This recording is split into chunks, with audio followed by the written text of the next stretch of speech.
Bonjour, je suis à Tongyang et ce matin, c'est la traversée de la péninsule du sud au nord, 5 km et 200 mètres de dénivelé. On démarre par une allée du marché de Soho qu'on a déjà visité l'autre jour, mais là, je vous présente quelques petites exceptions. Et les poissons sèchent toujours et encore. Des chapeaux, des bottes, des chaussons, des couvertures aux couleurs typiquement coréennes. Du joujouba, là entier et là découpé. J'en achète toujours pour en ramener. J'adore ça. Ce petit oiseau est le symbole de Tongyang. On le retrouve par-ci par-là à plusieurs endroits. Et là, ce sont des plantations de choux décoratifs. Allez, je rentre dans le parc de Sopirong. J'en ai vu aussi plein les bois de ces fleurs-là. C'est tout joli, il y a plein de fleurs.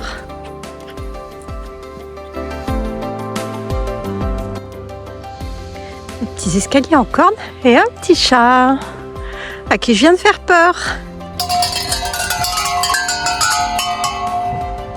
Quelques roses encore en fleurs.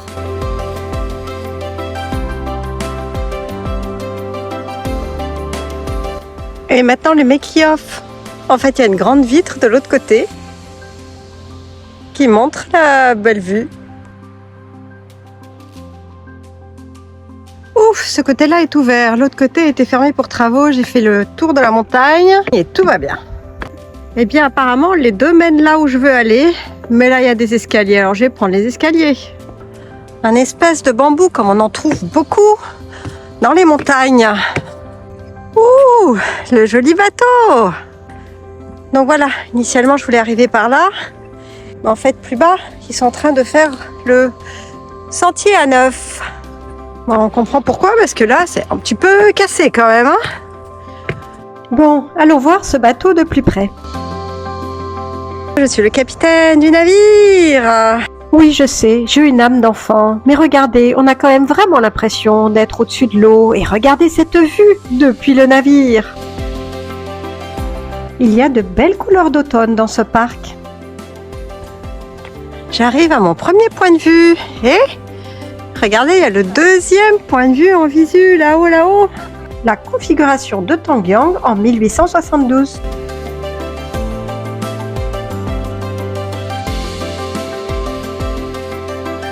Je suis au sommet de Sopirong. Je passe un long moment à observer le paysage depuis le pavillon. J'adore ces pavillons peints avec ces couleurs dominantes de rouge-brun, bleu turquoise et vert émeraude. C'est vraiment typique de Corée du Sud et c'est magnifique. Bon, je vais à mon prochain sommet qui est là. Il y a un petit temple. Indéniablement, je suis sortie de la ville. Et ça grimpe sec. Forêt de bambou ici. Allez, ça monte, ça monte. Ah, je vois la mer. La petite colline où j'étais tout à l'heure. Et la mer de chaque côté. Du bambou, du bambou, du bambou. Et un espèce de petit palmier. Trop bizarre. Pour moi, des palmiers, il y en avait 4 Jeju. Bon bah là, c'est la vraie rando qui monte très raide. Le panneau explique qu'ici se tenait la forteresse de Tongyang, bâtie vers 1878. 3 km et demi de long, faite en pierre avec des murs de 4,50 m de haut. Elle a été quasiment complètement détruite dans les premiers jours de l'occupation japonaise en 1895. Sur les hauteurs, on change de végétation. On passe des bambous à ces espèces d'épicéas. On dirait quand même que la ville est très loin. Et voilà, j'arrive au sommet de la montagne. Que vois-je? Un joli petit bâtiment et ce sont des toilettes. Chouette! Et j'arrive au sommet de Yongwangsan, 174 mètres et son beau pavillon. Même sans le soleil, la vue est superbe et on comprend pourquoi un poste de garde a été construit sur le haut de cette montagne parce qu'on a vraiment une vue à 360 degrés. Voici l'autre côté avec encore des bras de mer et des montagnes. Les magnifiques peintures et la belle vue, je ne m'en lasse pas et je passe un temps infini à regarder. Sur une autre vidéo, vous allez voir une rando sur ce petit sommet-là, avec passage de ce petit pont-là et le marché qui est dans la ville. Sur une autre vidéo, vous allez voir Roxane, ce sommet qui est là, avec la montée en cable car et la descente dans la forêt, les ponts éclairés by night. Allez, il est temps de repartir. Et c'est maintenant la descente de l'autre côté de la montagne. Juste en dessous du sommet, une petite salle de lecture, une aire de repos et une salle de sport en plein air, comme il y en a beaucoup en Corée, en ville ou dans les montagnes. Et en direction de mon deuxième sommet. Mon deuxième sommet est dans les arbres, mais j'ai quand même une petite vue ici. Et ça descend à travers bois. Ici, c'est roulant. Chose rare en Corée du Sud. Bon, je savais bien que la petite descente douce n'allait pas durer. Vue au nord et je suis donc de l'autre côté de la péninsule.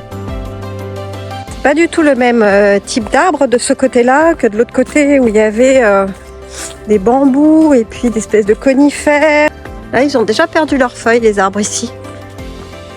Et je sens que je vais avoir une descente avec vue sur mer. Quand on est à Tongyang, la mer n'est jamais loin où qu'on regarde. Parce que là, c'est de l'autre côté. Il y a un petit bras de mer là-bas. Et là, des champs et aussi un bras de mer. Un petit port. Et c'est l'arrivée. Et je vais donc nettoyer mes chaussures. Enfin, quand je dis l'arrivée, pas vraiment, c'est la sortie de la forêt. Et je sais pas si vous entendez, mais il y a de la musique sur la promenade. C'est très entraînant, ça donne envie de danser tout en marchant. Quand je vous avais dit qu'on retrouvait le petit oiseau symbole de Tongyang un peu partout, eh bien oui, sur les lampadaires. Bon, bah il y a un petit ponton, vous me connaissez, forcément j'y vais.